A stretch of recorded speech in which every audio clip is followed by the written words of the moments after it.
Hola, hola, bienvenidos a Fuera de Juego. Lo del miércoles en la UEFA Champions League.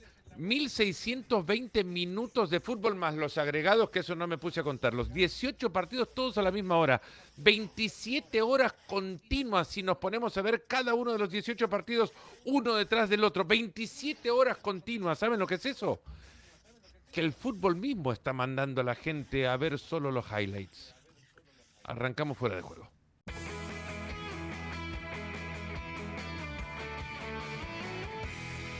Y nos metemos ya con Barak, con Ricardo, con Rodrigo, con Alex. Me los ponen siempre en un lugar diferente en cada programa y ya me estaba creando hasta casi un orden para presentarlos. La naranja mecánica. Voy con Barak. Barak, ¿cómo estás? Muy bien, con la frase del día es valió la pena. Por mucho que escuchemos a Alex Pareja, a mí mismo y a otros tantos, recular, porque ya lo haremos y diremos, no nos gusta este diseño de la nueva competencia, la Champions League era mejor en fase de grupos, ¿para qué tantos equipos? Bla, bla, bla, bla, bla, bla, bla, bla, bla, bla, bla, bla. Con una jugada, en el último minuto, en el último instante, gol 61 de una jornada que traía 60 goles antes del gol de Trubin, el final de la película hizo que fue larguísima e insufrible, pero si te quedaste hasta el final, tienes que concluir que valió la pena. Iría con Alex Pareja, pero le quiero dar tiempo para que me cuente una película larguísima, soporífera y que termine con un gran final. Ricardo Puch, ¿cómo le va? 9 reinas. Nueve Reinas está muy bien. Buenas a todos. Saludos para todos. Yo diría papelón en Lisboa y lo llevaría a 2 puntos en la actuación vergonzosa que hace el Real Madrid. Y en una jornada en donde pones todos los partidos a la misma hora, no puede ser que un partido lleve casi 7 minutos de diferencia con respecto a los demás. Así que es un doble ridículo. Uno, el futbolístico ofrecido por el equipo de Arbeloa y otro, la terrible organización. Espero que alguien me diga también que Mourinho ni cuenta se había dado que le faltaba un golpe todavía para, Claro, eso es la para nota. clasificar. Rodrigo Fáez. Correcto. ¿Cómo le va? ¿Qué tal? El saludo a todos, Fernando. Mira, para mí mi primera reflexión es que en la Champions disfrutamos todos, pero quien manda es Inglaterra, la Premier, casi en un 90 y pico % en el top 8. Bueno, ahí está. Primero una frase, después un párrafo y ahora una reflexión. Después nos pondremos de acuerdo cómo que arrancamos este espacio. Ahora, Alex. Lo mío ha sido lo más corto. Alex Pareja, el recuerdo, una película larga que termine con un buen final o una frase. Mira, el recuerdo de una película larguita con un final excelente es Sospechosos Habituales de Bryan Singer. Es una gran película, pero que te deja así un poquito en plan, bueno, sí, pero no, y llega al final y te enteras de quién es Kaiser Sose y dices, madre de Dios, lo que acabo de ver. Eso yo creo que es. Pero esta Me río última... por participar nada más, porque tendría que volver a verla. Esta jornada de Champions ha sido una jornada muy de un atracón futbolístico. O sea, nos han tenido 7 fechas a pan y agua, con partidos intrascendentes, con comida de hospital, y el último día nos han entrado ahí un buffet con langostas, con jamón, con quesito del bueno, y nos hemos pegado un atracón. Pero al final es muy poco, ¿cómo te diría? Muy poco nutritivo esto de la UEFA. Otra vez en segunda temporada consecutiva en este formato, el Real Madrid no entra entre los mejores 8 de la clasificación. En algún momento en la planta noble de repente empezarán a gritar ya que el formato no le gusta y que quieren que cambie. Pero Barak, vamos a la realidad del mismo. Y lo hemos cuestionado por mucho que sea linda la última fecha y nos haya dejado tantas emociones. Las victorias no pesan tanto, las derrotas se pueden recuperar. Los partidos grandes en realidad son un decorado, resultan interesantísimos, pero no son verdaderamente importantes. Sí, ya pasaba en la fase de grupos también. Los pocos partidos que había de gran nivel, a lo mucho iban a dirimir quién quedaba primero, segundo lugar de grupo. Tenía peso, porque ciertamente tenías que jugar el partido de vuelta de octavos de final de visitante, si es que quedaba segundo lugar. Pero la cosa es encontrar más partidos, eso no lo vamos a descubrir, más dinero, más ingresos, para que al final tengamos octavos de final muy similares. Esta competencia, la del año pasado y cuando había fase de grupos. Eso simplemente es acomodar de otra manera la paja. Ahora, de la manera en la que está acomodada, y tiene toda la razón Alex, son un montón de partidos, muchos encuentros atractivos por los equipos que se enfrentan, pero que al enfrentarse por poco, entonces ya el incentivo de ver este partido casi que se convierte en un partido amistoso en muchos momentos, hasta que llega la jornada 8, hacen cuentas, algunos, porque algunos parece que ni siquiera saben hacer cuentas, creen que ya están clasificados y resulta que les queda un milagro y clasifican. Pero es así, ¿no? Es una realidad que eso ya lo sabíamos de antemano, que si iban a clasificar 24 sobre 36, ibas a tener como mínimo a 8 equipos con balance negativo, con más goles recibidos que anotados, con más derrotas que victorias, con oportunidades intactas para ganar la Champions League. Y yo veo a equipos como el Paris Saint-Germain, como el Real Madrid, con muchas opciones de ganar la Champions League, a pesar de no acabar entre los 8 Y sobre todo por los cruces que se vienen, que es lo que tendremos más adelante. Ahora hablemos de lo que ha sucedido en Lisboa contra 9 ya en la cancha, porque le habían echado a Asensio, le habían echado a Rodrigo, última jugada del partido, Rodri sube, Trubin confundido porque desde el banco le dicen que suba, pero él aparentemente estaba convencido de que el resultado los estaba dejando ya. Es más, en el campo daba la sensación que aplaudían a que el Benfica ya estaba dentro, cuando lo que le faltaba era un gol. No sé qué aplicación estaban viendo, no la de ESPN seguramente, pero de haber visto la aplicación de ESPN seguramente, se enteraba Mourinho que le faltaba un gol. Rodri, escena fascinante para terminar la fase de Liga. Sí, para el Benfica está claro, ¿no? Para el Madrid es la forma seguramente más humillante, entre comillas, de caer de ese top 8. Yo creo que ayer hay dos partidos o dos formas de analizar el mismo. Lo bien que lo hace el Benfica a nivel colectivo y a nivel también individual, ¿no? Por el hecho de que José Mourinho sabe perfectamente lo que es un partido de Champions, lo que tiene que ser una gran noche europea. Así se lo hizo saber al plantel y creo que el Benfica hizo un partido ayer que, voy a decir una cosa, me pareció que el resultado, sobre todo en la primera parte, fue mucho más corto del que si hubiera tenido un poco más de suerte, barra pólvora, barra calidad del Benfica, hubiera conseguido el equipo portugués, porque si ayer al descanso el Benfica gana por 4-1, no me hubiera extrañado para nada. Luego la segunda parte, creo que el Benfica baja un poco, el Real Madrid intenta chuchar, creo que físicamente baja el Benfica y aumenta un poco más esa carga al Real Madrid, pero que al Real Madrid no le vale, ¿no? Porque es la otra lectura que yo hago del día de ayer. Muy bien el Benfica, fenomenal, fatal el Madrid. Otra vez, un equipo deslavazado, un equipo sin absolutamente control del juego en el centro del campo, un equipo que atrás hace aguas, está muy nervioso, y un equipo que arriba se tiene que aferrar a quien se tiene que aferrar. A Kylian Mbappé y poco más, porque Vinicius sigue sin estar, está a años luz de donde debería estar. Jude Bellingham 3/4 de lo mismo, mucho físico pero luego poco efectividad. Yo pensaba que Jude Bellingham corría mucho, que le dijeron que parara de correr porque se entregaba un montón.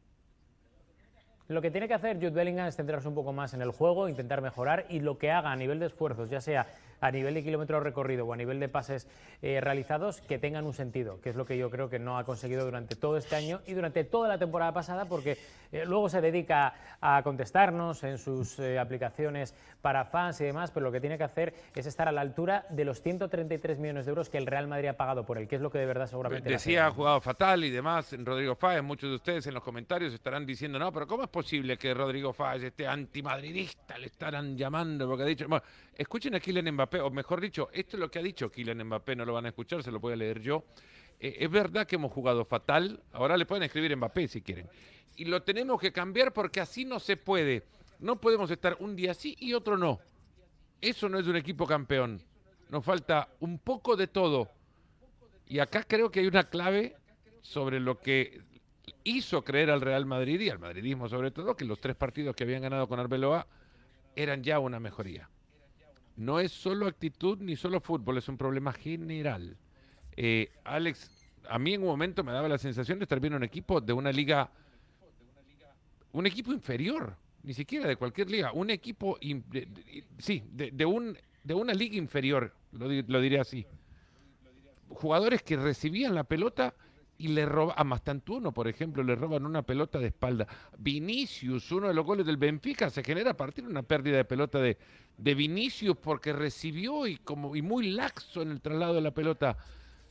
Eso no pasa por intensidad y demás, eso pasa por no estar metido. Sí, es que es eso, por no tener conceptos trabajados de equipo, por cuando tú lo juegas todo a la individualidad, al brillo, a decir lo que decía Arbeloa, ¿no? De que no, que hay que dejar que los jugadores se expresen en el campo y tal, no sé qué. Si tú no les das unas pautas y si tú no les metes esa intensidad y si tú no fomentas la competitividad interna, al final estás viendo el Madrid de ayer, era el Paris Saint-Germain de las noches tristes de Champions de hace 3-4 temporadas, que sin ningún plan individual, con los 3 delanteros, incluso Mastantuono, ya no meto en el pack, muy, muy desconectados del resto, a la que les quitaban la pelota y les sacaban esa primera línea de presión muy, muy débil que intentaban. Lo intentaban más con el movimiento corporal de vamos, vamos, que no todos a una y con un sentido. Y el Madrid no tenía retroceso. El Madrid, a la que le superaban esa primera línea de pequeñísima presión y muy mal coordinada, se veía corriendo hacia atrás con los 4 defensas y con el mediocentro que era Tchouaméni. El otro, Arda Güler, hacía lo que podía, pero se le queda un equipo partido. Y esto te evoca no solamente al PSG de Neymar, Messi, Mbappé, que luego tenías al pobre Verratti corriendo como un loco intentando tapar todo lo que tenías por ahí, o un picapedrero estilo Paredes también para intentar cortar todo lo que pasaba en el centro del campo, y era un equipo partido. Pues yo vi exactamente lo mismo y no tiene retroceso hacia atrás el Madrid. Ni Mbappé, ni Vinicius, ni Mastantuono. Y Mastantuono, aparte de eso, los controles. O sea, los controles de Mastantuono siempre se le van largos y siempre se le van al rival. Es un auténtico desastre. Se sentía con libertad, eso dijo recientemente en una entrevista con una radio española, dijo, ahora me siento con mayor libertad, Mastantuono. Evidentemente es que la hora se siente con libertad, es que antes no tenía libertad. Claro que todos nos vamos a enfocar ahora o abocar a comparar, Ricardo, a este periodo que pretendía cambiar al Madrid con el periodo que pretende ser cambiado, que es el de Xabi Alonso. Si ahora Mastantuono juega con más libertad, pues tanta libertad también como para no marcar, o por ejemplo en una que le reclama Valverde, que Valverde no llega tampoco porque está ahí arriba, una pérdida de pelota en el medio, la falta de intensidad para presionar una salida.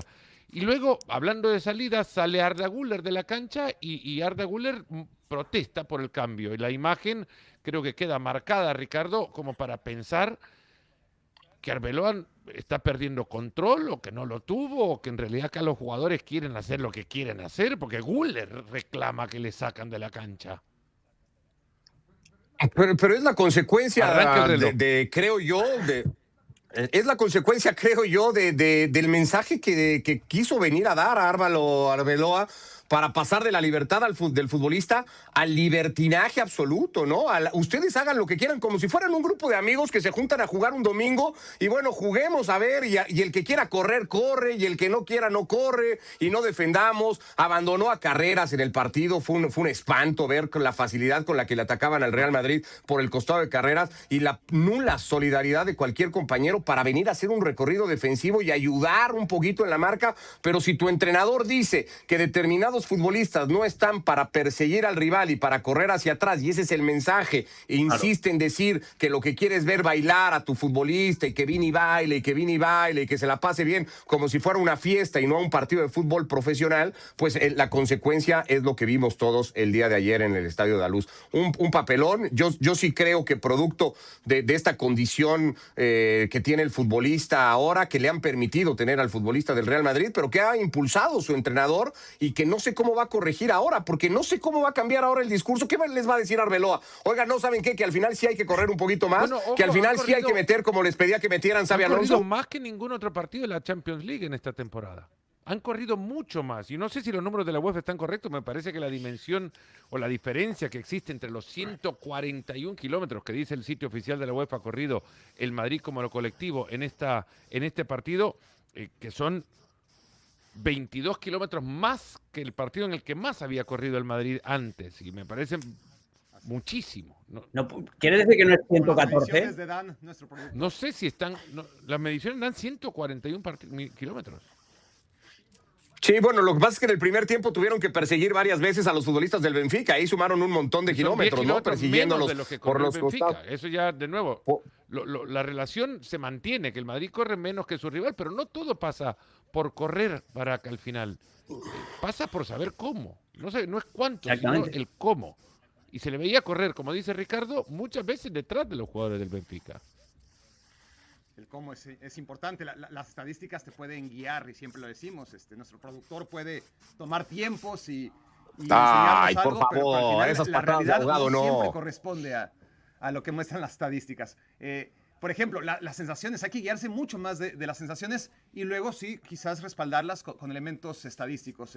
Las sensaciones de un Real Madrid mucho más puesto, mucho más entregado, las vimos en un par de partidos posteriores a la derrota en contra del Albacete y se difuminaron. Más allá de que las estadísticas siguieran diciendo que Real Madrid a lo mejor había corrido un par de kilómetros menos, ¿no? Las estadísticas de kilometraje muchas veces están condicionadas porque te hicieron un tiro de esquina y entonces todos tus jugadores, excepto Vinicius y Mbappé en este caso, recorrieron toda la cancha para defender el tiro de esquina varias veces. Hay varios elementos que pueden resultar engañosos.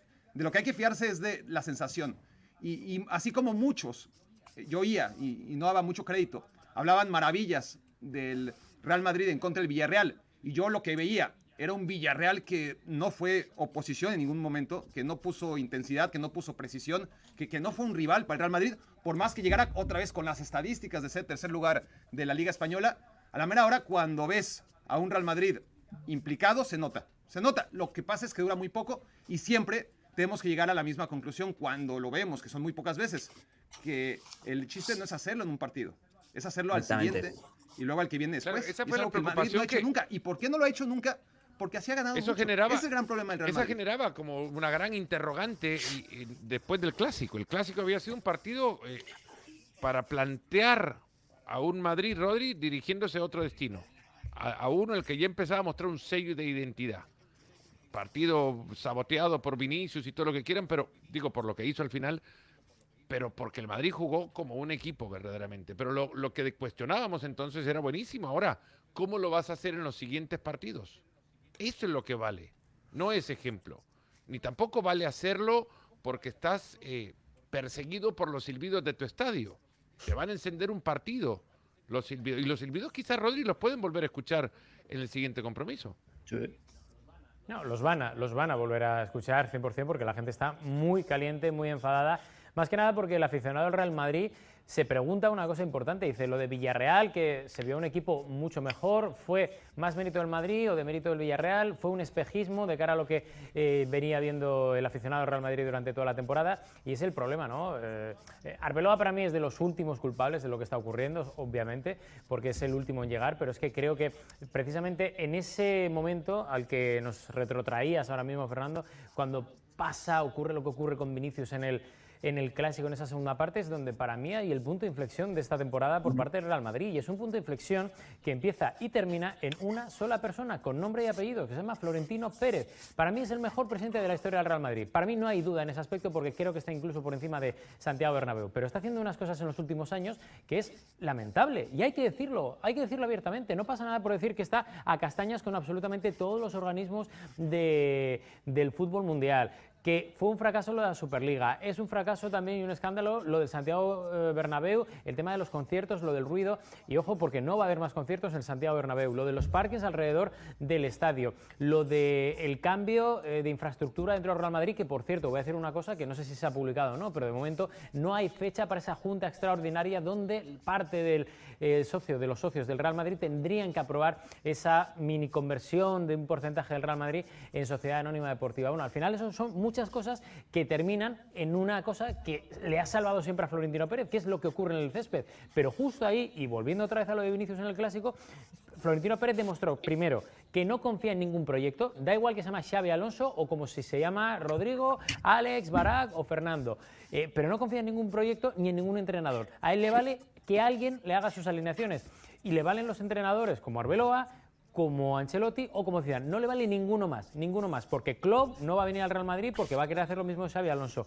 Ponte un Guardiola, un Luis Enrique, cualquiera que quiera hacer algo más o menos normal, no va a poder porque tiene las manos atadas, ya que en ese momento, en ese punto de inflexión, Florentino Pérez tomó parte por la plantilla, haciendo el mismo error que le llevó fuera del Santiago Bernabéu en su primera la temporada pasada, pero en una fase de Liga, el Real Madrid había igualado su peor fase de grupos en Champions League. Es cierto, 2 partidos más, pero jugando 6 compromisos ya tenía tantas derrotas como la peor fase de grupos que el Real Madrid había jugado. Pues lo ha repetido en esta temporada, terminado 9º, con la misma cantidad de puntos que la temporada anterior en la fase de grupos, en la que también tuvieron que pasar vía playoff para meterse a los octavos de final. El sorteo y de las consecuencias del mismo, de eso hablaremos más adelante.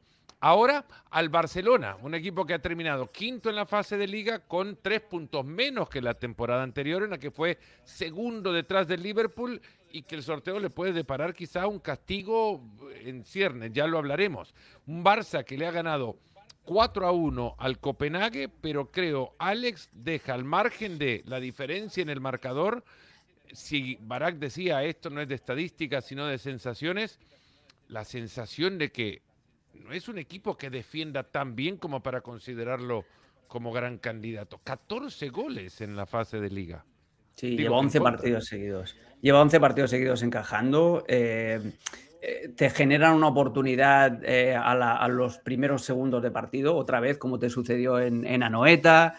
Hay un par de jugadores, sobre todo Jules Koundé, está a un nivel muy por debajo de lo que tenía el año pasado, a nivel de concentración, a nivel de duelos individuales, a nivel de colocación. El gol del Copenhagen es un mal pase de Koundé y luego es el propio jugador francés el que rompe la línea del fuera de juego. Pero no es solamente él, hay varios elementos que están por debajo. El invento de Gerard Martín como central zurdo, pues hombre, te puede funcionar, es un jugador correcto, pero nada más, no le llega al mismo nivel a Íñigo Martínez, and so on. El partido de ayer también estaba marcado por la baja, no solamente de Pedri, sino también de Frenkie de Jong, y Eric García hizo un muy buen primer tiempo en esa función de pivote, pero Dani Olmo, que era el centrocampista a la segunda altura, necesita tener un poquito más de continuidad. El pase que le da Lamine Yamal en el primer gol es oro puro, pero necesita estar un poquito más involucrado en el juego. Lewandowski está cada vez más oxidado. Lamine Yamal está delicioso otra vez. El partido, he vuelto a ver los dos partidos esta mañana. El partido de Lamine Yamal a nivel de detalles técnicos, a nivel de dribblings, es una auténtica barbaridad. Da la asistencia en el primero, marca el segundo de rebote, todo lo que tú quieras. En el tercero también interviene. O sea, está a un nivel muy alto, pero el resto del equipo hay cosas que no me acaban de gustar. En la izquierda, Rafinha no se mantiene tan pegado a la banda como la temporada pasada.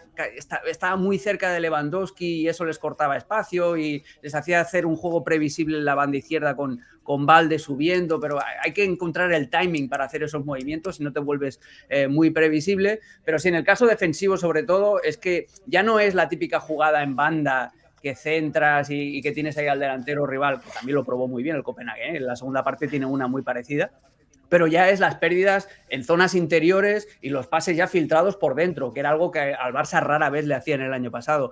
Hubo una mala salida en el gol anulado de Joan García, que también es ahí un puntito desde que empezó este debate de si tenía que ser el arquero de la selección española, pues parece que ha bajado un punto su nivel.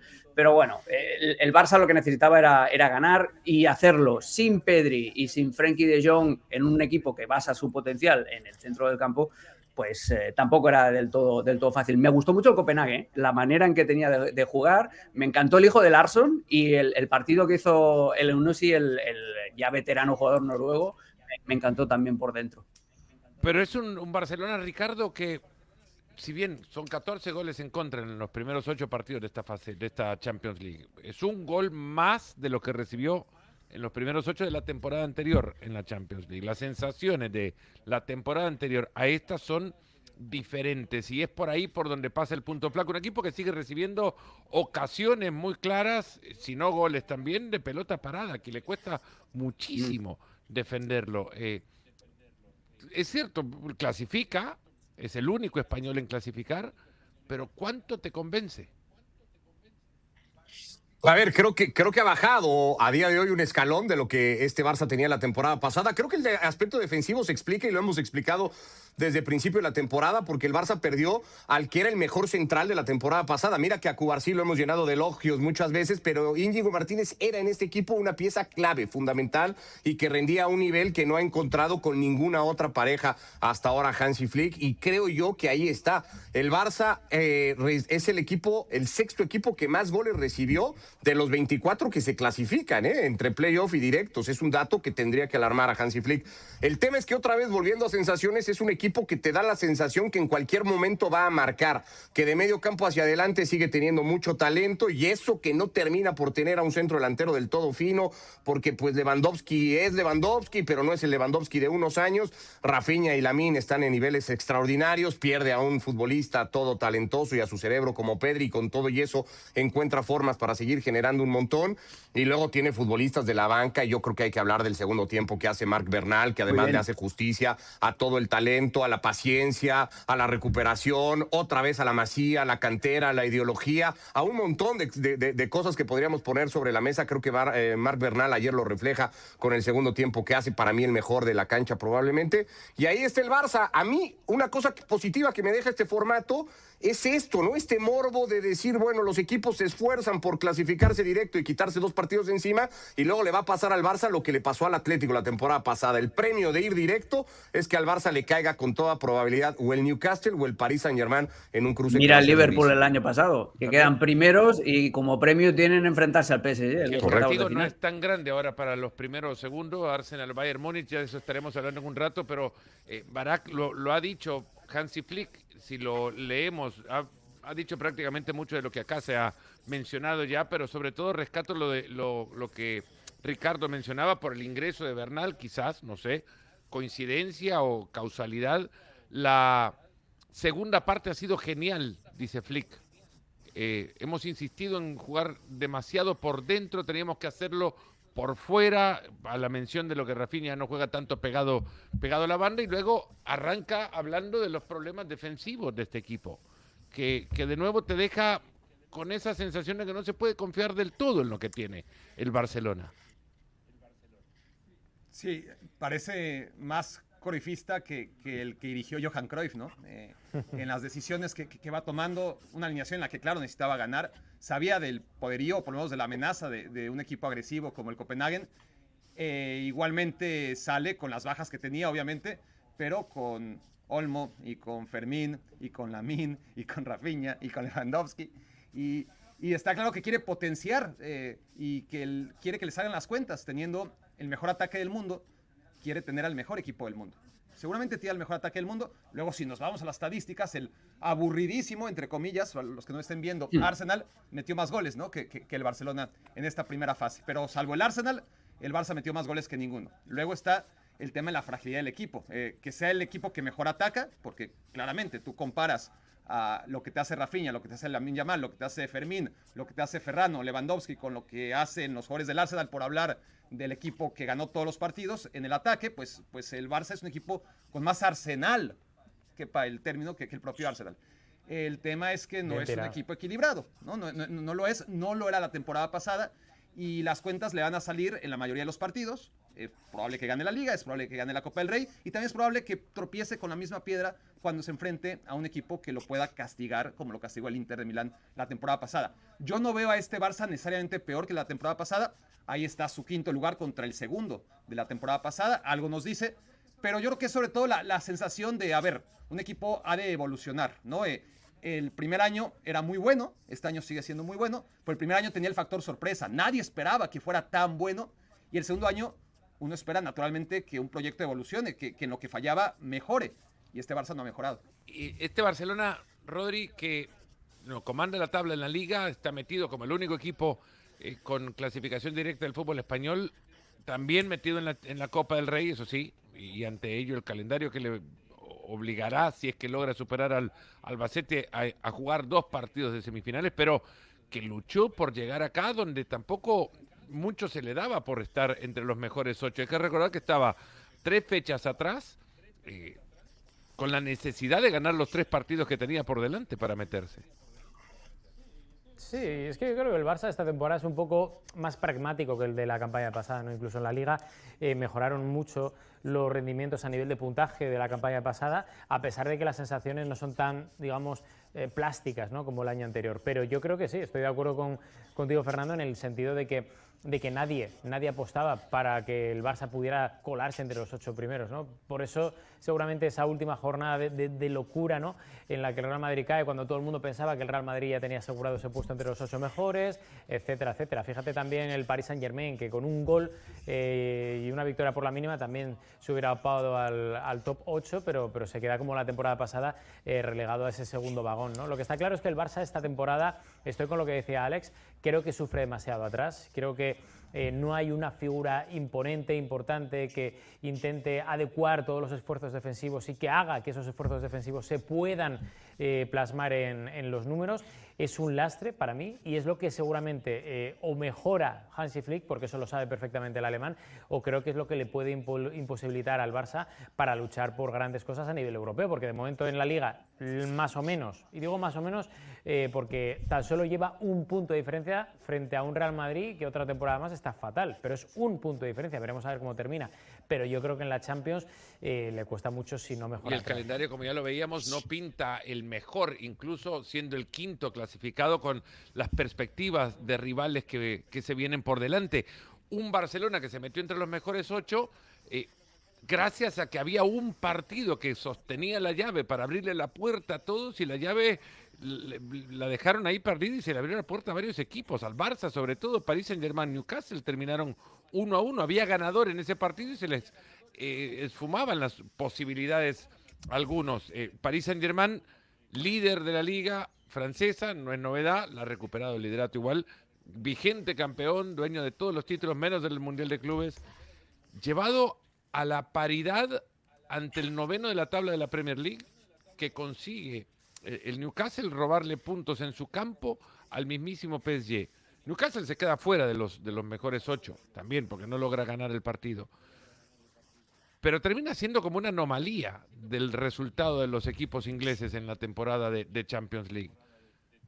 Arsenal, Liverpool, Tottenham y Chelsea, además de Manchester City, están en los mejores 8 de la tabla de posiciones de la fase de liga. ¿Esto qué les dice? La hegemonía de la Premier League. La Premier League es la mejor liga del mundo porque tiene a 5 en el top 8. ¿Lo consiguen? ¿Por qué, Alex? No se puede sacar conclusiones generalistas y súper contundentes de una competencia que no te mide a todos contra todos. Ese es y sobre todo en una temporada. Hay que hacer las conclusiones así tan contundentes, se hacen en un periodo mucho más largo, donde ves pues donde el factor azar se acaba limando y tienes pues una pista por la que trabajar. ¿Por qué se coló el Tottenham? Pues porque tenía un paseo por el parque comparado con la ruta del Paris Saint-Germain. Ese es el principal error o la principal falla de este sistema de competición. Que si tú no compites todos contra todos, no todo el mundo tiene el mismo trayecto, el mismo itinerario, no todo el mundo se enfrenta a los mismos rivales, meterlos a todos en la misma tabla de clasificación me parece ridículo. Dicho esto, lo normal es que los equipos que tienen más dinero, que tienen más recursos y que tienen más capacidad para refrescar sus plantillas temporada tras temporada e intentar arreglar lo que no funciona, pues lo lógico es que estos equipos acaben llegando arriba. Pero esta primera fase tampoco importa demasiado. Yo estoy muy en la línea de lo que declaró Luis Enrique después de empatar contra el Newcastle, precisamente. Es decir, bueno, pues nos ha tocado el camino largo, ¿qué le vamos a hacer? Yo creo que ayer también caímos en la trampa de la UEFA de esta histeria de hay que entrar en el top 8 porque si no se acaba el mundo. ¿Por qué quieres que te diga? Solo tenemos un año de experiencia con este formato de la Champions y el campeón fue el Paris Saint-Germain, que como habéis dicho quedó 15º y se coló en el repechaje, y llamadle como queráis, en la última jornada. Esto, mira, se lo escuché ayer a Pedro García, o esta mañana, porque he vuelto a escuchar el programa también, a Pedro García, ¿cómo se llama el de los números de Cadena COPE? ¿No? Pedro Martín. Que dice, esta primera fase de la Champions es los entrenamientos libres de la Fórmula 1, y es exactamente eso. Tienes una idea más o menos de por dónde pueden ir los equipos, pero la chicha, la clasificación, la quali es el repechaje y luego tienes la carrera que es a partir de los octavos de final. Al final la UEFA lo que ha hecho ha sido meterle mucho relleno intrascendente a la primera fase para que nos acabemos engorilando con lo viejo, con la Copa de Europa de toda la vida, que era enfrentamientos de 16avos de final y a mata-mata. Lo que pasa es que nos ha metido una previa infumable, según mi punto de vista. Un filtro de 8 jornadas para 36 equipos, ¿no? Ese es el gran filtro. Veamos cómo ha quedado encuadrado por ahora, al menos hasta el sorteo del día de mañana, los posibles emparejamientos del playoff. Y coincidiendo con Luis Enrique, el año pasado se fueron por el camino largo, pero comenzaron de bajada ya y sin pedalear nada, enfrentando al Brest, le ganaron 10-0 en el global. Por eso recuerda el camino largo como algo sencillo y lejos de una preocupación enorme. Acá, lejos de preocuparse, creo, el conjunto del Arsenal, que termina primero en el grupo, en la fase de liga, puede enfrentarse a Atalanta, Bayer Leverkusen, Olympiacos o Borussia Dortmund. ¿No creerías que hay un enorme castigo como la temporada pasada significaba para el Liverpool cruzarse contra el ganador de los duelos del Paris Saint-Germain y terminó siendo el PSG? Para el Barcelona, sin embargo, Barak, el problema puede terminar cruzándose con el Paris Saint-Germain o con el Newcastle en la siguiente instancia. Bueno, sí, sobre todo si es el Paris Saint-Germain. Si es el Newcastle, pues con alguien te tienes que enfrentar en octavos de final, ¿no? Tampoco vamos a jalarnos de los pelos. El asunto es que es obviando que avanzarán Newcastle y Paris Saint-Germain contra quien quiera que se enfrenten, porque van a ser grandes favoritos. Dos rivales a los que ya vio. 50% de posibilidades que te toque. Sí, según el momento en el que oigan esto. 50% de posibilidades de que te toque el Paris Saint-Germain. Es así. Y luego está el viejo tópico de que hay que ganarle a todos, antes o después. Y da igual si es en octavos, en 16avos o en semifinales, ¿no?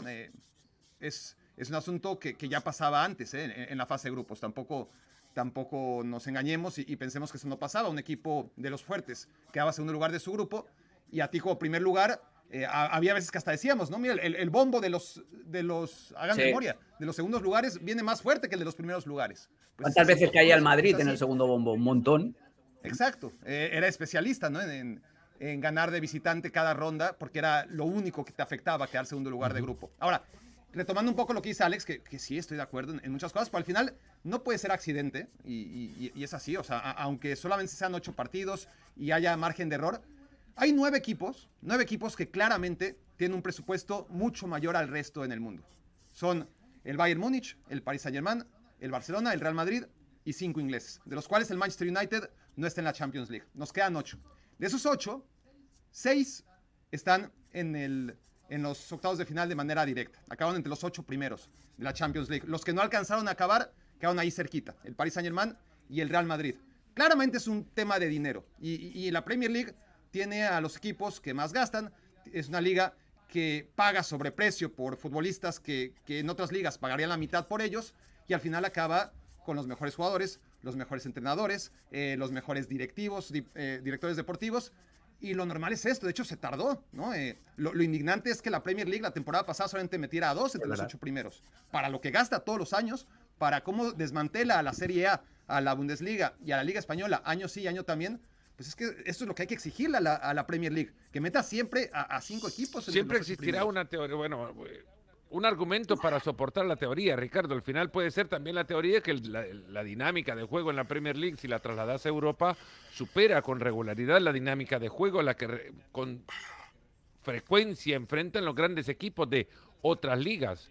Lo del Newcastle, por ejemplo, en París, terminaba por aguantarlo el embate del equipo local en los primeros 20-25 minutos y después emparejarlo todo a partir de cómo encaró el partido del equipo de Howe y con una mejor dinámica de juego. Se puede creer también que la dinámica de juego de la Premier League hace que los equipos ingleses dominen o por lo menos se planten en Europa con autoridad ante cualquiera que no ve esa dinámica de juego regularmente.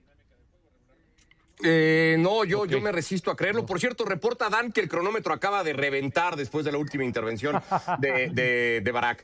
Dicho eso, me resisto a creerlo porque para eso tendríamos que tener no una fase de liga o el viejo formato de grupos en donde los ingleses o cualquier otra liga se metiera o clasificara a sus principales equipos en los primeros puestos. Tendríamos que tener una referencia de la liga inglesa, como sí pasó con la española no hace demasiado tiempo. Oye, los equipos de tal liga ganan las 2 principales competiciones europeas año con año. Esto sí lo hizo el fútbol español mucho tiempo con el Barça, con el Madrid y el Sevilla. No, y el Villarreal. Porque 2015... No, espera.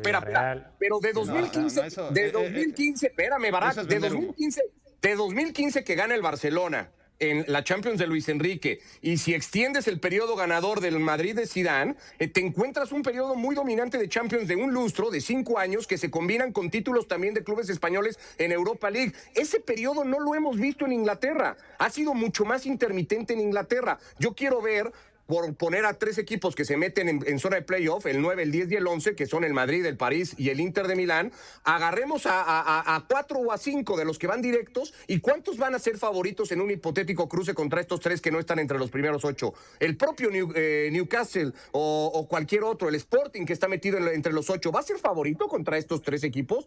No lo va a ser, ¿no? El Chelsea de ahora, intermitente igualmente, ¿sería favorito a un cruce directo contra el propio Paris Saint-Germain? Probablemente no. Entonces no deja de ser muy relativo la posición, cuando además arrancamos esta intervención diciendo que los partidos de la fase de grupo en realidad exigen poco o termina jugándose poco en la primera parte de la eliminatoria o del torneo. Rodri, que no se puede hacer un análisis absoluto en función de una tabla que te muestre, cierto, el orden de llegada de 8 equipos, pero que han salido de caminos totalmente distintos para encontrarse en el mismo lugar. Por lo mismo el Tottenham se ha logrado meter ahí donde está ahora. Es que, Fernando, esa es la clave, el Tottenham. O sea, tú comparas el calendario del Tottenham con el de otros equipos, y me da igual que sean ingleses, españoles, italianos o de donde vengan, y es que es completamente diferente. Y está claro que el Tottenham tuvo un calendario muy sencillo. De hecho, un jugador de Tottenham me dijo al principio de temporada, dice, si no nos metemos en el top 8 es para que dimitamos todos. Y es una realidad, ahí está, lo consiguieron porque un mínimo sí que garantizaron, ¿no? Entonces, a partir de ahí, pues la guerra Inglaterra o Premier contra España, la Liga, pues yo creo que es obvio que la Premier está invirtiendo para conseguir lo que en su día consiguió la Liga. A mí no me vale Barak, sintiéndolo mucho, y entendiendo lo que dices, ojo, pero no me vale decir que fue el Sevilla y el Real Madrid, porque es que fue el Villarreal... Bueno, sí, claro, pero es que ¿qué son, italianos?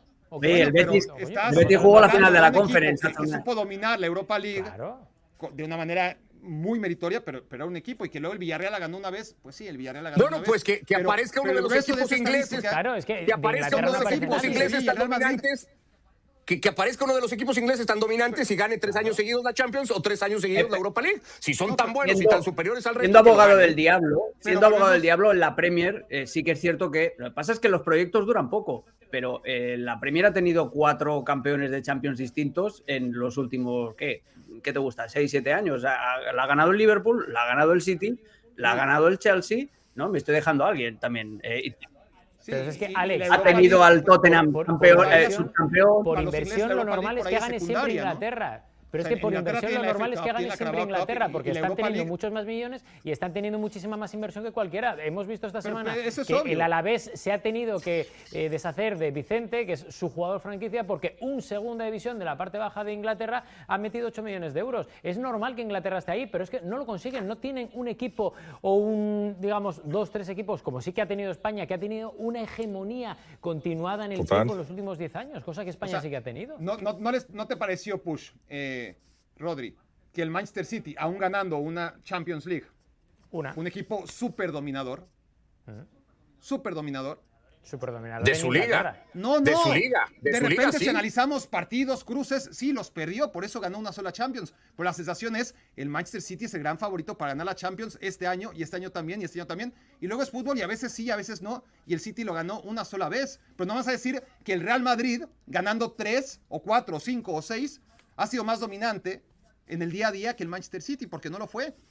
Pero es que creo que confundimos ahí dos cosas: el equipo que mejor juega, el equipo que mejor tiene una idea, y luego el equipo que mejor entiende el torneo y que mejor ejecuta lo que hay que hacer para jugar el torneo. Pero tú estás hablando de ligas, hay que saber jugar el torneo. El torneo este en particular hay que saberlo jugar. Esto que no el es una Madrid liga, sepa jugar la Champions y que el Sevilla sepa jugar la Europa League no hacen que la Liga Española fuera ultra dominante como tú estás pintando. Es que saber conducir fuera de juego yo significa creo que también quedarse callado cuando el show lo hacen solo ellos. A Rodri lo vamos a despedir acá, le mandamos un fuerte abrazo, no sabemos qué puede tener o qué puede ser más importante que terminar fuera de juego, pero esperemos ir que a sea quitar algo nieve. Vital. ¿Qué? Vital de solemnidad, sí.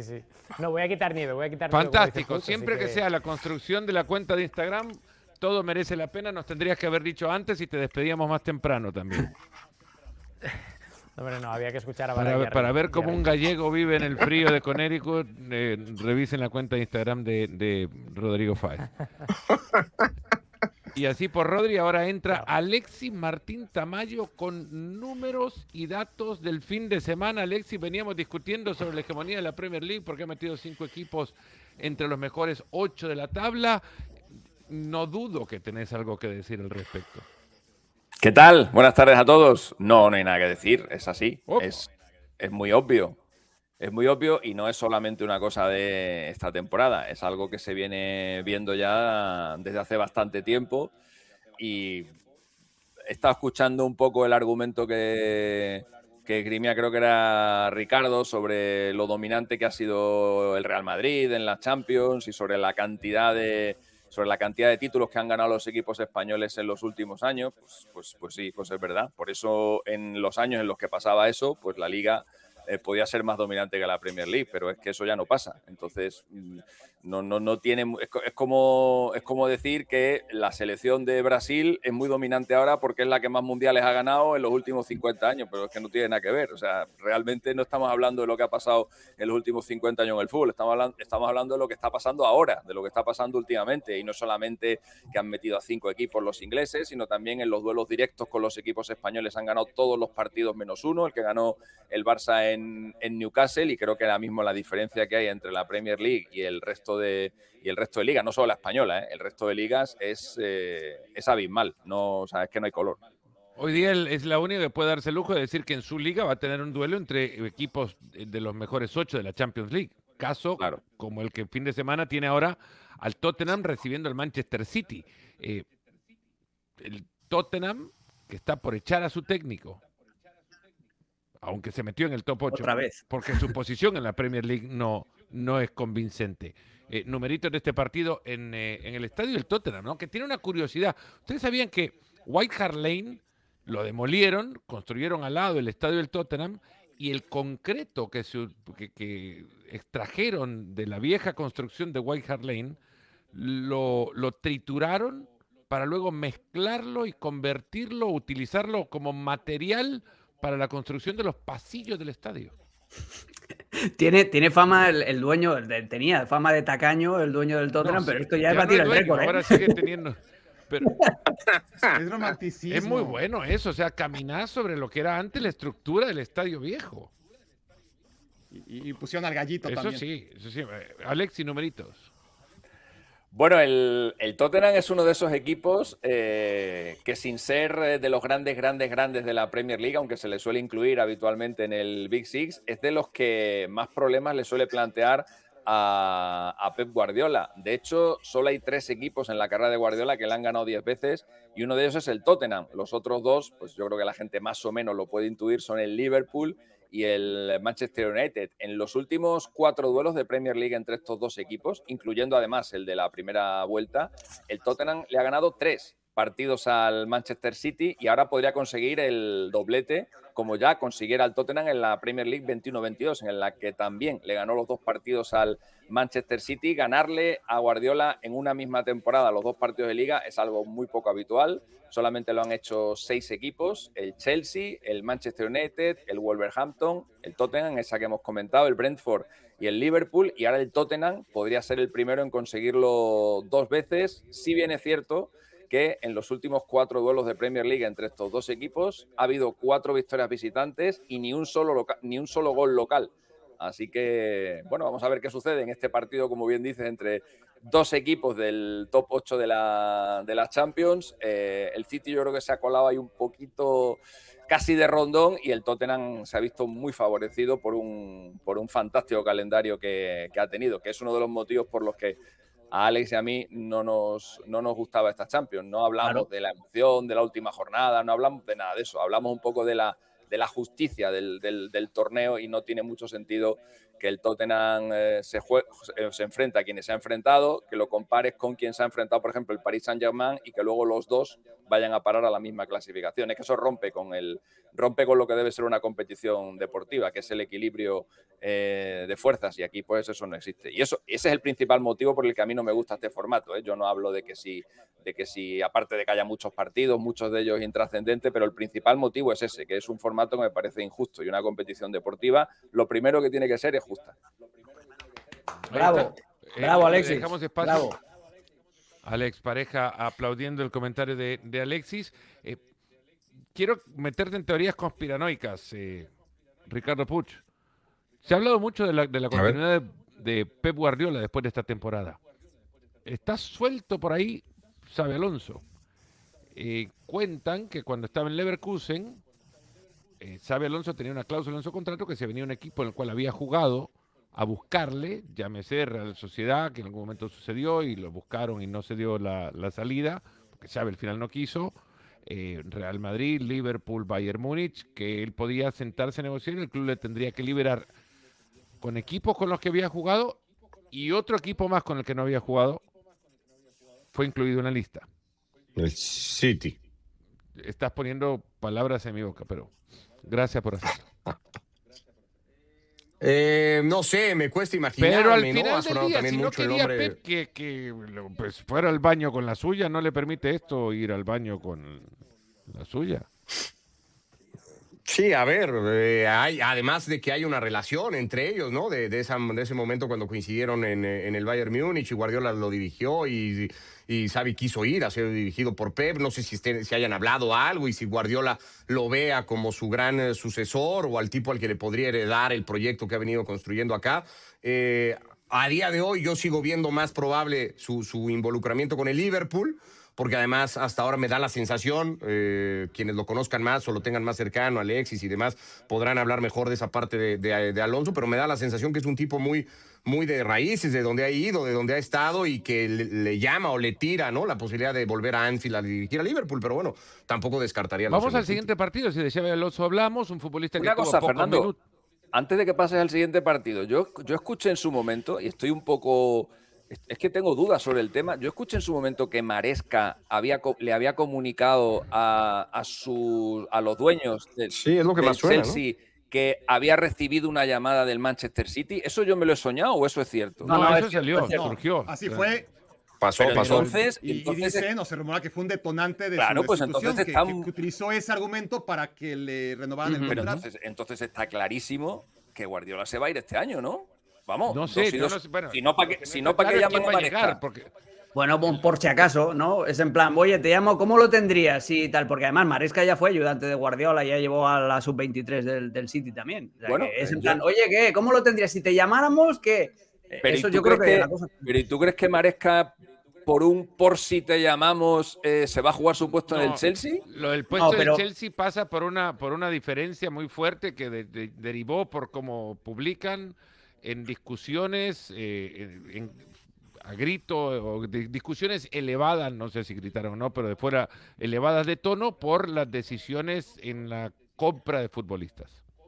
Y en el manejo de la plantilla, que los doctores tenían mucho poder y no les Porque, no le existe dejaban a la Maresca figura en el utilizar. Chelsea de un director deportivo, pero aparentemente de los propietarios también ha asumido ese rol. Uno de los propietarios que está con Todd Boehly asumió el rol y hay muchos discutiendo sobre un tema que Maresca quería solamente hablar con una persona y aparentemente se había armado un comité con el cual él no estaba en total coincidencia. Y que eso fue al final Yo cuando leí detonante. la noticia aquella, yo dije, ya está, se va Guardiola. O sea, yo ya lo interioricé porque me parecía obvio. No creo que nadie llame, además, a un entrenador del nivel de Maresca, ¿no? Un entrenador que está en un rival campeón directo, del mundo. decirle, no, por si se va Guardiola, que sepas que es un Hay poco que estar tarde. preparado en esta vida, Alexis. Yo creo que esas Y- conversaciones no se tienen así, no se llaman por teléfono, quedan para comer y no se tienen que decir nada. Yo creo que ya se han dicho todo, ¿no? Vamos al siguiente partido ahora puedo entrar al siguiente partido. Veníamos hablando de Xabi Alonso y lo quería poner como puente porque Xavi pocos minutos le dio a Endrick en el Real Madrid. Ahora resulta que Endrick está convirtiéndose en el Roi de Lyon. Como Mariano en su día. ¿Como quién? Mariano Díaz también hizo exactamente lo mismo. Mariano Díaz. Exactamente lo mismo. Cuéntame, Alexis, veníamos de una Bueno, anécdota. el Lyon, que efectivamente con la contratación de Endrick, porque estaba teniendo muchos problemas ofensivos, parece que ha dado un salto de calidad, está en la zona alta de la tabla, pero se va a enfrentar a uno de esos equipos que en el Parque Olímpico gana prácticamente siempre. En los últimos 8 años, el Lille ha ganado 6 veces en el campo del Lyon, en el nuevo campo del Lyon, que por su parte solamente ha conseguido 2 victorias en ese periodo de tiempo contra el Lille. Es verdad que el Lyon ganó 0-1 en la primera vuelta con el gol de Tyler Morton y ahora podría ganarle 2 veces al Lille, como digo, su bestia negra, su gran bestia negra en la Liga 1 por primera vez desde la campaña 2006-2007, que fue una de esas campañas en las que el Lyon ganaba la Liga un año detrás de otro. Recordad que ganó 7 ligas consecutivas entre 2002 y 2008 y estaría bueno que en ese periodo en el que dominó por completo al fútbol francés no lo hubiera ganado al menos un año o 2 veces al Lille, pero desde entonces es que no lo ha vuelto a conseguir y los números de Hendrick, bueno, pues hablan por sí solos, ¿no? En su segundo partido en la Liga Francesa ya consiguió un hat-trick, solamente hay un jugador en los últimos 45 años que tuviera un hat-trick en alguno de sus 2 primeros partidos en la Liga 1. Hablo de Pauleta, un jugador que hizo muchísima carrera en Francia. Pauleta lo hizo incluso mejor que Hendrick porque Pauleta debutó con triplete en Francia en septiembre del año 2000 y he estado revisando un poco la lista o la nómina de jugadores brasileños porque por el Lyon han pasado muchos que hicieron un hat-trick en Liga 1 y he visto en el siglo XXI, no solo en el siglo XXI, porque si me voy más atrás, pues es que saldrían muchos, Sonny Anderson, Bucano, Fred y Michel Bastos y ahora Hendrick. ¿Ronaldinho no tuvo un hat-trick en el PSG? Sí, pero hablo del Lyon. Ah, en el Lyon nada más. Sí, en el Lyon, porque en el Lyon ha habido mucha tradición de jugadores brasileños y además casi todos muy destacados. Pauleta era buenísimo, ¿eh? Pauleta jugó en los 2. Pauleta jugó en el Paris Saint-Germain también. Jugó primero en el Deportivo a La Coruña, ¿no? Pedro Pauleta.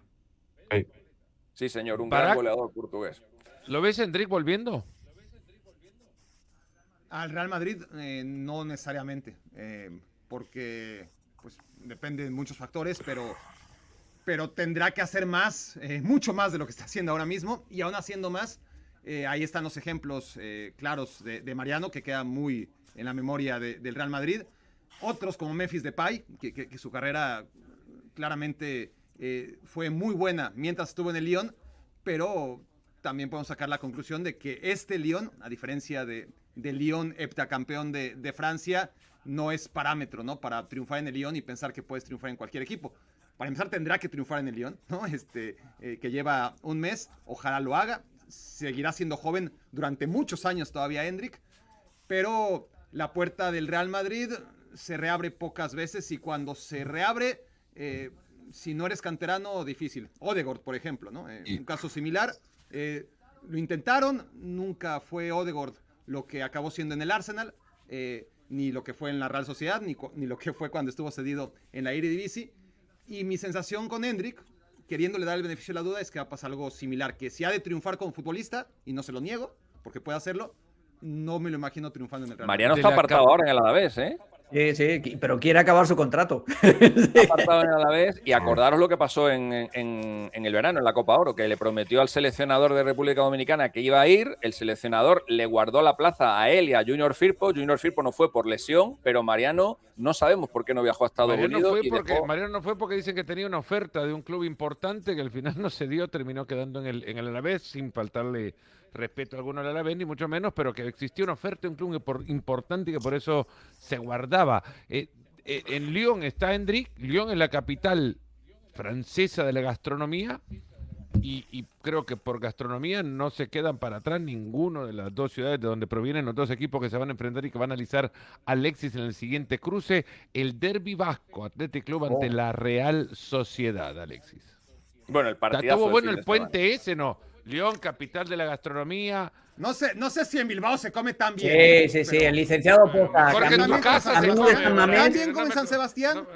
Ey, hay niveles. ¿Cómo no se va a comer bien? San Sebastián es el lugar con más restaurantes Michelin per cápita del mundo. ¿Lo vas a comparar con Estamos hablando de la gente de la calle. No puede ser algo que se puede pegar. Para tú que vas a restaurantes de 5 estrellas. El otro día, para empezar, en los restaurantes Michelin comes a veces bastante regular. Dijo 5 estrellas, no hay restaurantes Michelin con 5 estrellas.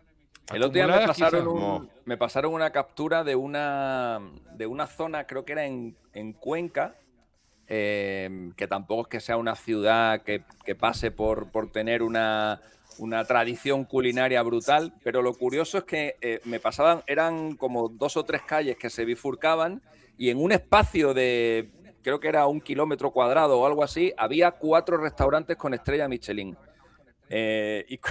Sí, es una cosa súper rara. Yo creo que eso no existe en el mundo. A la vez tiene 4 balones de oro. Un sitio tan corto, pero los consultores de Michelin se le habrá arruinado el auto, quizás en Cuenca, y dijeron, vamos a comer un lado, ya que estamos y tenemos esta estrella, empecemos a repartir. Sí. Bueno, yo diría que esta discusión la vamos a tener después con Barak. Barak, por favor, prepara tu pasaporte, porque me parece que de Bilbao te van a empezar a llegar un montón de invitaciones para que vayas a comer y a constatar que la comida en Bilbao es top. Es extraordinario. Por Licenciado Poza, por esa calle, te vas metiendo ahí en bares y tal, y es una... Pero es que a donde te metas, a cualquier lugar. No, pero Camino de San Mamés es el Licenciado Poza. Yo voy todos los veranos a San Sebastián y a Bilbao, todos. Y a la comida de San Sebastián le pongo un 10 y a la de Bilbao le pongo un 9,9. O sea, es prácticamente... Pero igual. veníamos que nadie le tiró flores al puente que he tirado después de venir de la capital gastronómica de Francia. Yo solo lo decía por joder y mira, ya 4 minutos. Tiempo de juego, otra vez, otra vez. Pero rápido se prende. Ahora quiere ganar esa carrera. Ya la perdió desde que nació. Derbi Vasco, cuénteme. Es el partidazo, ¿no? del fin de semana, al menos en la liga, ¿no? Porque viene un equipo en cuesta claramente descendente, como es el Athletic. Viene otro equipo que está en un momento de forma extraordinario. Desde la llegada de Matarazzo, la Real Sociedad no ha perdido, ha ganado 4 partidos, ha empatado 1, ha superado una ronda de Copa y está escalando posiciones hasta el punto de que ha pasado de pelear por el descenso a ahora estar mirando la zona europea. El último entrenador de la Real Sociedad que empezó con 5 partidos sin perder fue Juan Malillo en el año 2008. Por aquel entonces la Real estaba en segunda división. La primera derrota de la Real de Lillo no llegó hasta el 10º partido, pero con una Real en primera división no había un entrenador con un estreno tan pulcro desde los tiempos de Salvador Iriarte. Hablo del año 1994, hace 32 años. Iriarte empezó con aquella Real con 7 victorias y 2 empates en sus primeros 9 partidos, y también, lo mismo que le pasó a Lillo, la primera derrota llegó en el 10º encuentro, y luego en el banquillo de enfrente pues está Ernesto Valverde, al que vimos ayer en la rueda de prensa después de la derrota del Atlético ante el Sporting. Bueno, un poco asumiendo, ¿no?, el papel del Athletic Club de Bilbao, cuando yo creo que el Athletic Club de Bilbao es un equipo que podría haber hecho mucho más en la Champions. En sus derbis vascos son 7 victorias para el Athletic, 6 empates y 6 triunfos para la Real Sociedad. Son 19 los que ha disputado hasta el momento. El de ahora, por tanto, va a ser el número 20, y hay que decir que Valverde solamente ha perdido un derbi vasco como local. Fue en el año 2016, 0-1, perdió con un gol de Jonatas, que jugaba el brasileño, jugaba en la Real Sociedad, y hay que decir que el hombre del momento, obviamente, es Mikel Oyarzábal, que ha vuelto a recordarnos mucho al de hace 3-4 años. Empezó haciendo goles en la selección española y poco a poco ha ido transmitiendo también ese buen momento de forma a su equipo, y es el principal motivo, junto con el nuevo entrenador, de que la Real esté tirando para arriba. He rescatado los máximos goleadores en la historia del derbi vasco.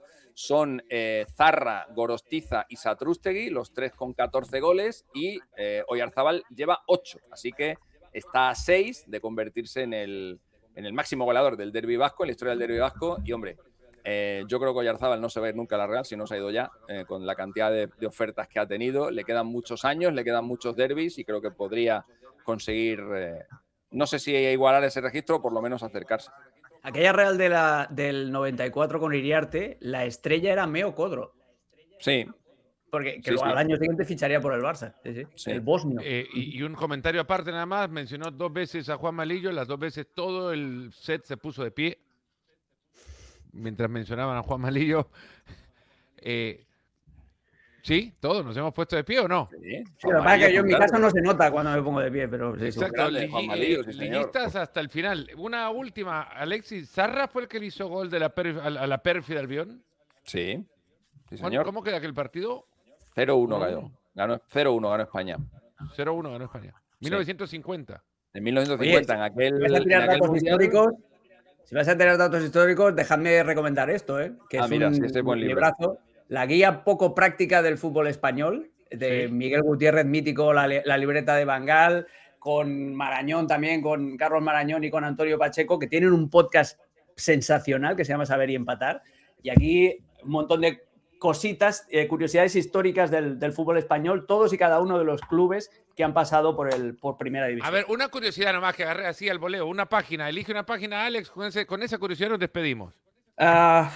Pues mira, yo qué sé, que no se te la Unión complique. Deportiva Las Palmas, escudo de escudos. El escudo de la Unión Deportiva explica el porqué de la fundación tardía del mejor club canario en una tierra donde el fútbol tiene una tradición descomunal, bla, bla. Te enseña el porqué, por ejemplo, de el escudo de Las Palmas, que si veis el escudito de la Unión Deportiva, tiene como 4 o 5 escudos pequeñitos metidos dentro. Entonces Todos te los explica el clubes porqué de la anteriores que la fundación. formaron. Por eso Sí, la por eso. Unión... Y uno de ellos es un escudo idéntico al Atlético de Madrid. Y el papá, que es el Atlético de Las Palmas, solo que tiene una palmera en lugar de un el papá de madrón. Richard Méndez era presidente de uno de estos equipos que acabó fundando Correcto. la Unión Deportiva Las Palmas. Hace un par de tremendo semanas me dato. escribieron de la Unión Deportiva Las Palmas preguntándome, cuando acabó la primera vuelta, preguntándome que si había habido algún equipo en la historia de Primera División que hubiera de la Segunda División, que está la Unión ahora en Segunda, que hubiera acabado la primera vuelta sin conceder más de un gol en ningún partido. Y lo estuve mirando y tal, y incluso publiqué un tuit con el tema y justo al siguiente partido les metieron 4.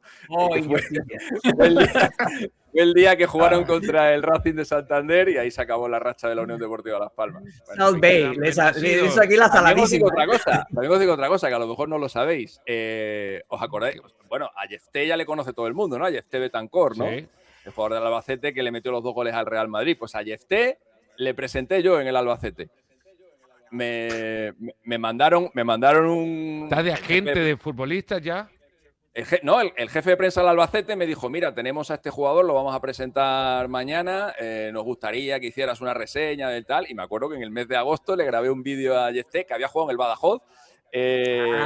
Canario, además, Yefté. Y la verdad que le estaba siguiendo la trayectoria y estaba haciendo muy pocos goles. El año pasado fue Pichichi en la Liga Griega, jugando con el Panathinaikos, que es una cosa absolutamente increíble. Y yo pensé que iba a hacer muchos goles este año y toda la jornada, ve que hace Yefté, y no mete muchos goles y de repente llegó el gran día. Pero, ¿Tendrá el récord del mundo el Yefté récord de Loco equipo? Abreu sí que lo puede romper todavía, ¿Cuál? ¿no?